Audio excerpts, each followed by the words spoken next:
fazer mais um vídeo. Hoje eu quero fazer um vídeo falando sobre o livro de Jonas. Quero resumir o livro de Jonas e trazer uma mensagem muito poderosa para o seu coração e para o meu coração. Acompanhe até o final para que você possa aprender da parte de Deus. Quero pedir para vocês que se inscrevam no canal, se curta, compartilhe e deixe aquele like, tá bom? Amados, aqui, começando pelo versículo 1, ele diz assim: veio a palavra do Senhor a Jonas, filho de Amitai, dizendo: levanta-te, vai à grande cidade de Nínive, clama contra ela, porque a sua malícia subiu até a mim. Queridos, uma coisa que me chama a atenção neste texto é que o Senhor Jesus, ele não manda, o Senhor Deus Pai, o Senhor Deus Espírito Santo, ele não manda um mensageiro até Jonas. Ele não manda um outro profeta até Jonas trazer essa mensagem para ele.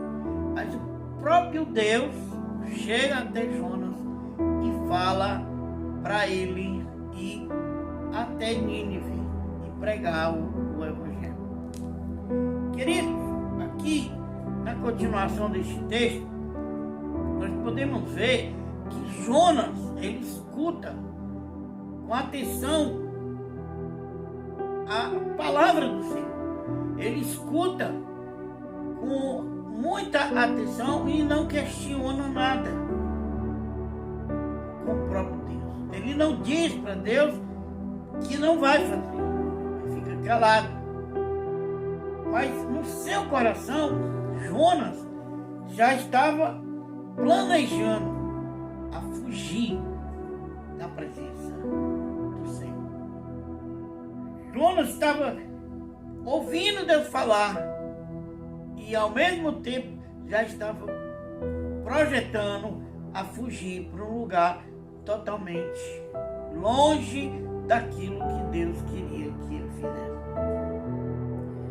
Vamos ler mais um pouquinho o que ele diz. Mas o Senhor mandou ao mar um grande vento.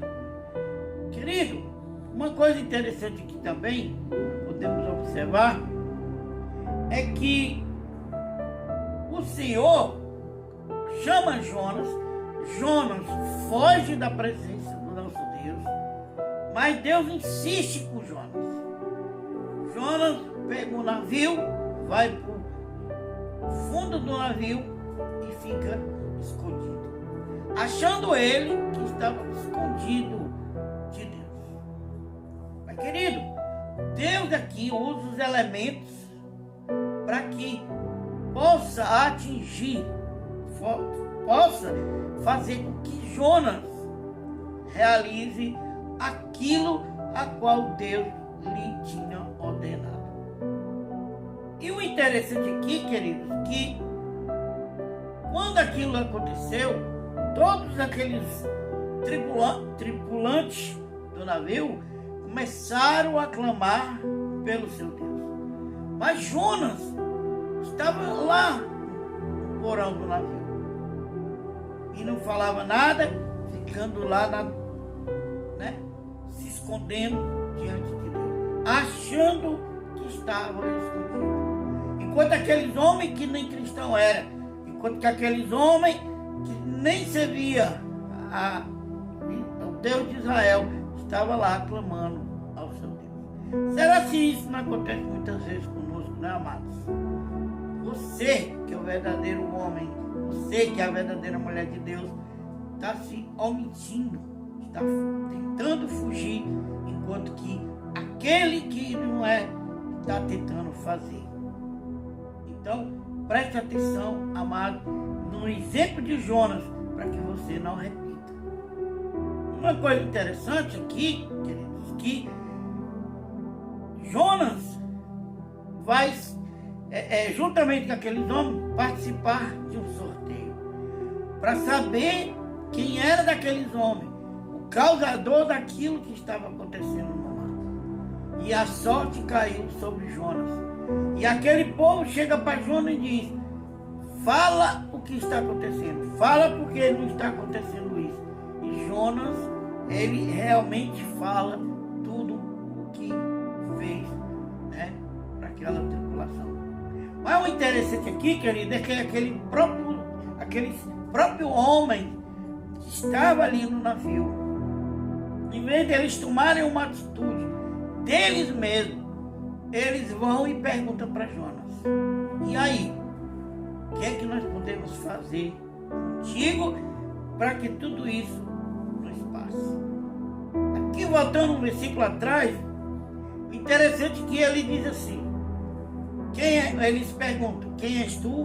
De onde tu veio? Que povo é o teu? Que Deus tu serve? Interessante que Jonas diz assim: eu temo ao Deus de Israel. Aqui, eu temo ao Deus de Israel. Querido, será que na verdade Jonas temia a Deus no sentido de obedecer, no sentido de servir ao Senhor? Muitas vezes nós usamos o mesmo termo: eu sirvo ao Senhor, o Senhor é o meu Deus, o Senhor é tudo para mim. Mas estamos constantemente fugindo da nossa obrigação como cristão. O que está acontecendo conosco hoje? O que está acontecendo com a igreja do Senhor? Fala uma coisa, prega uma coisa e faz a coisa errada. Interessante, querido, que no capítulo 2, ele fala que Jonas foi engolido por um grande peixe. Novamente aqui, Deus não procura outra pessoa, mas Deus insistiu com Jonas, mandou um vento, e agora Deus usa um peixe, ou um grande peixe, e leva Jonas até ali onde ele era para estar. Querido, quando Deus tem um projeto na minha vida, quando Deus tem um projeto na tua vida, Ele usa e Ele faz do jeito que Ele quiser. Jonas tentou fugir, mas Deus levantou um mar, Deus levantou o vento e Deus usou um animal para botar Jonas no caminho a qual Deus queria. Assim como Ele fez com aquela jumenta, que fez a jumenta falar, e o profeta Balaão veio entender que era Deus.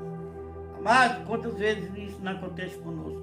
Quantas vezes estamos desapercebidos e que Deus precisa usar de outras pessoas, até mesmo dos animais, para que o homem e a mulher se toquem, que o homem e a mulher se volte e venha ser aquilo, venha realizar aquilo que Deus tem na vida da pessoa. E ele fala aqui, no 3, Jonas pregava em Nínive. Uma coisa interessante, Jonas chegou em Nínive dizendo que o Senhor havia dito que se eles não se arrependessem, eles morreriam. Mas só que na verdade, Jonas não queria que aquele povo se arrependesse. Jonas não queria que aquele povo se voltasse para Deus. Jonas queria a destruição daquele povo. Amado, nesse texto nós podemos observar que Jonas fez duas orações nessa história de Jonas.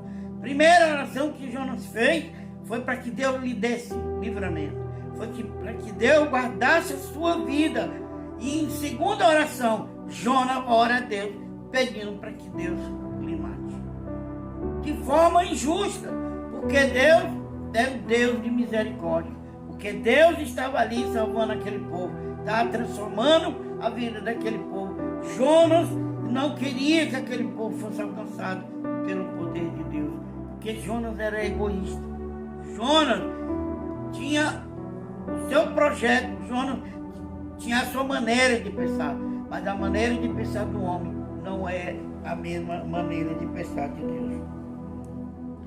E ele diz aqui, os homens de Nínive creram, e Deus os proclamaram em jejum, e o rei fez com que aquele povo fosse alcançado, fosse jejuar, e que que se voltasse para Deus. Amados, aqui no quarto capítulo, ele diz: mas desgostou-se Jonas extremamente disso e ficou todo ressentido. E orou ao Senhor e disse: ah, Senhor, não foi isto que me diste, que eu disse, estando ainda na minha terra. Por isso me preveni, fugindo de Tarso, pois sabia que és piedoso e misericordioso. Meu Deus, como é que Jonas poderia fugir da presença de Deus somente pelo fato de Deus ser misericordioso e de Deus, como ele disse aqui, que Deus era misericordioso e longânimo para o nosso pecado e nos perdoar, melhor dizendo, do nosso pecado, assim como ele salvou aquela cidade de Nínive. Queridos, Jonas, Deus, para mostrar para Jonas que ele estava errado, Jonas se afasta da cidade. Deus faz nascer uma árvore em cima de Jonas, mas de repente, ao amanhecer do dia, a árvore tem sido cortada e Jonas pede novamente a morte, que queria morrer. Aí Deus vai e fala novamente com Jonas e diz assim: Jonas, se tu tem dó, se tu tem misericórdia de uma árvore que tu não plantou, tu não fez crescer, como eu não poderia ter misericórdia, como eu não poderia ter amor por essas almas. Querido, Deus, ele é amor. Não existe pessoas perdidas que Deus não ame. Não existe pessoas perdidas que Deus não queira salvar. Você pode até pensar que não tem mais jeito para você.